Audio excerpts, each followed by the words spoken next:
একটা পাথর আসিয়া রাসূলুল্লাহ মাথার মধ্যে লাগলেন, হেলমেট ভাঙ্গিয়া একখানা রড রাসূলুল্লাহর মাথার মধ্যে প্রবেশ করলেন। নবীজি জমিনের মধ্যে বেহুশ হয়ে পড়ে গেলেন। সাহাবীরা দূরে আসলেন, নবীজিকে কান্না কাটে শুরু করে দিলেন। নবীজির চারিপাশে ঘিরে কান্দে, সাহাবীরা কান্দে, নবী গো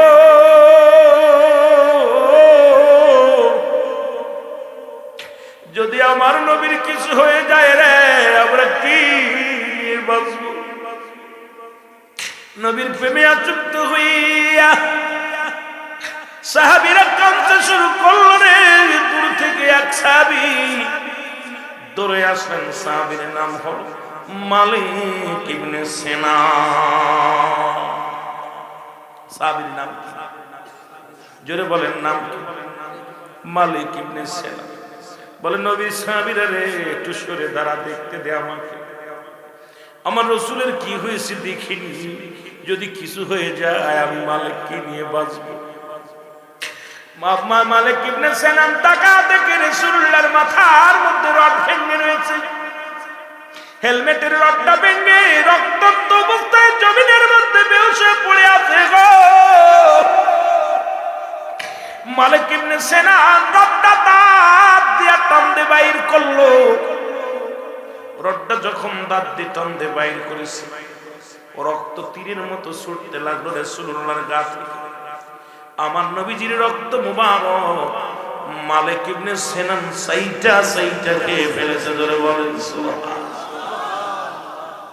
যে সমস্ত আলেমরা ফতোয়া দাও কয় নবীও মানুষ আমরাও মানুষ, শুনে নাও,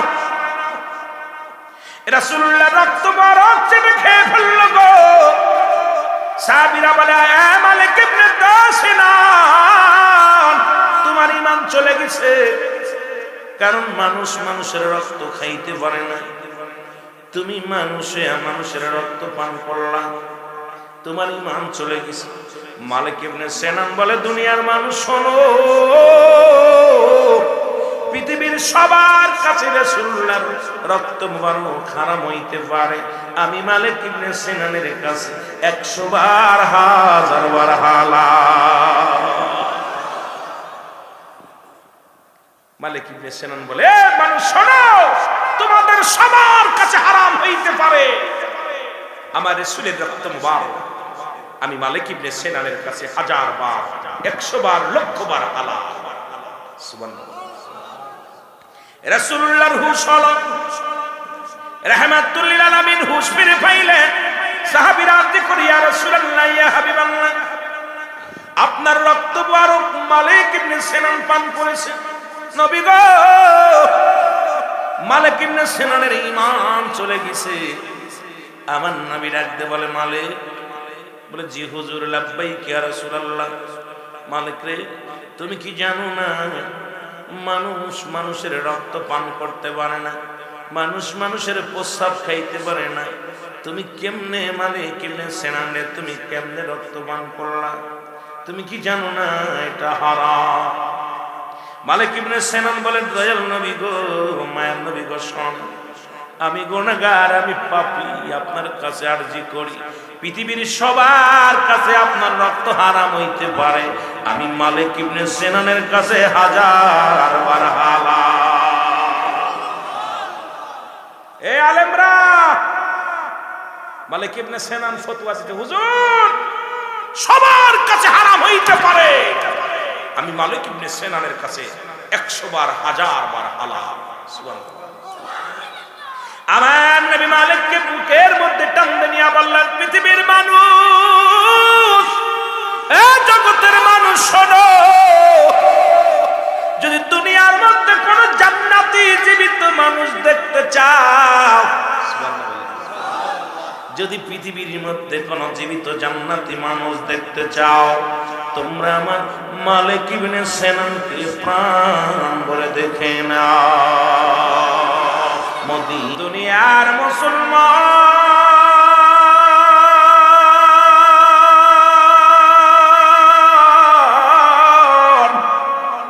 নবী লাগবে কবরে, নবী লাগবে মিজানে, নবী লাগবে ফুলসিরাতে গো, নবী বিনা কোনো বান্ধব নাই, নবী বিনে কোনো দরদি নাই, নবী বিনে কোনো গতি থাকবে না কঠিন দিনের মধ্যে রে মুসলমান। এই জন্য নবী কয় হায়াতি খায়রুল লাকুম, নবী কয় উম্মতিরা রে, আমি নবী দুনিয়ার মধ্যে আগমনটা আমার হায়াতের জিন্দেগিটা আমার উম্মতের জন্য বড়ই উত্তম, বড়ই মূল্যবান। আমি নবী দুনিয়ার মধ্যে আগমন করেছি আমার উম্মতের কল্যাণের জন্য। জোরে জোরে চিল্লায় বলা যাবে না মারহাবা।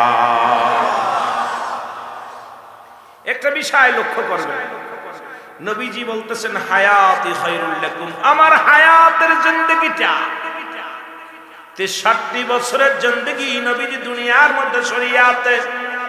ও যুবক, এই 63 বছরের জিন্দেগি নবী ডাকতে বলে উম্মতিরা গো, আমি নবী দুনিয়ার মধ্যে আগমন করেছি আমার উম্মতের কল্যাণের জন্য। কার কার কল্যাণের জন্য? জোরে বলেন, কার কল্যাণের জন্য? বাবা মা যে কত বড় নিয়ামত, যার নাই সেই বোঝে। বাবার কাঁধে বইয়া খাইতে মজা লাগে, বাবার সংসারে বইয়া কত খাও। একদিনও তো বাবা বলে নাই বাবা তোমারে খাইতে দিতে পারবো না, ওরে মা জননী রান্না করে খাওয়ায়। একদিনও তো বলে না বাবা তোরে রান্না করে দিব না। কিন্তু ঘরের বিবি আসা পর যদি সদাই না থাকে, বিবি কয় রান্না করতাম না, খাবার দিতাম না। আরে এমন নবীর উম্মত হইলাম রে, যে নবী কয় উম্মতিরা রে, আমি নবী তোদের কল্যাণের জন্য দুনিয়ার মধ্যে আগমন করেছি। আমি নবী তোমাদের সঙ্গে কথাবার্তা বলেছি গো,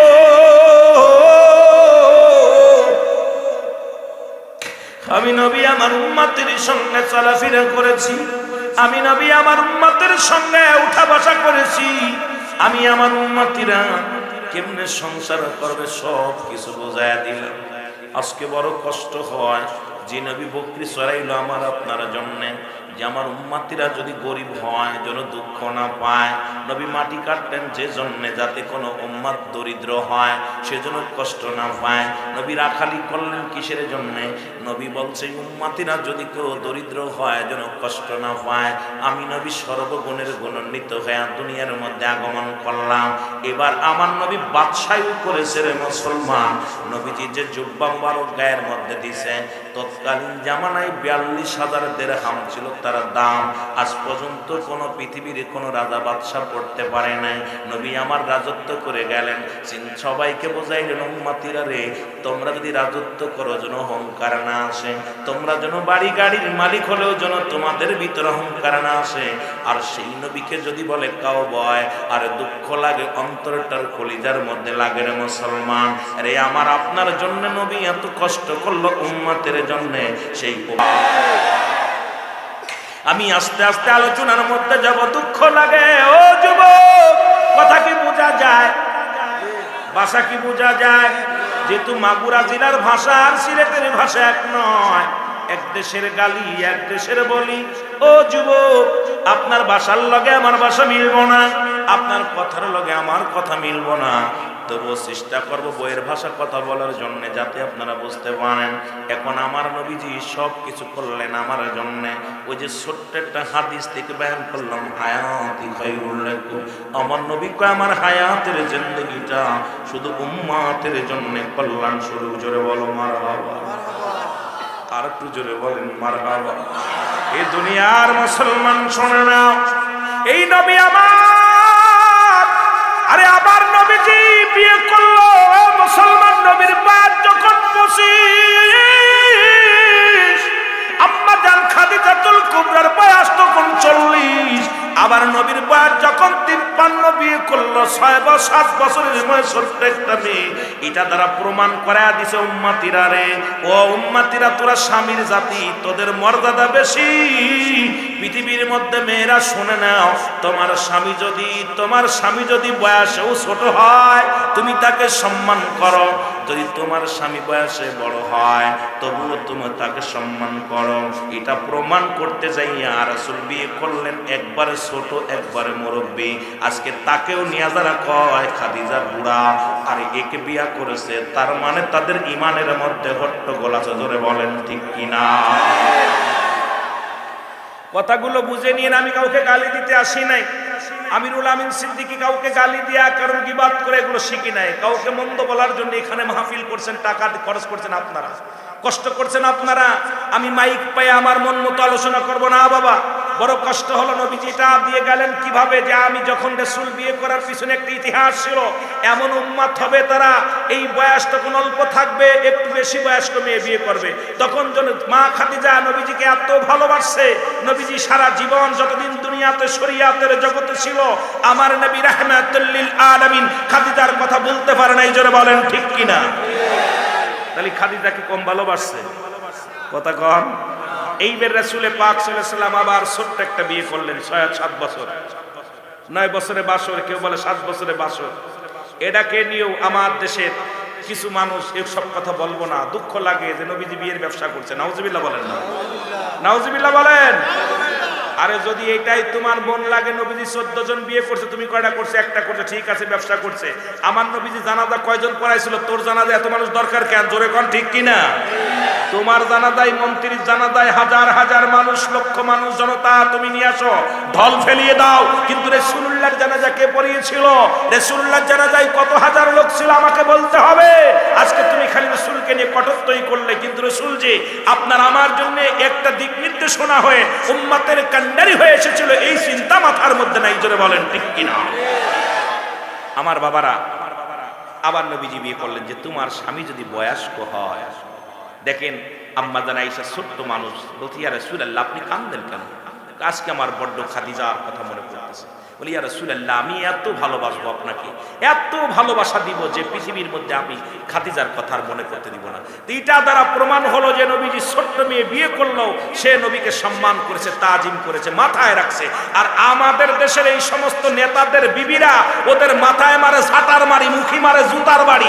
এই জন্য এদের অবস্থা এরকম বলে আমার নবীকে নিয়ে কটূক্তি করে। জোরে বলেন ঠিক কিনা?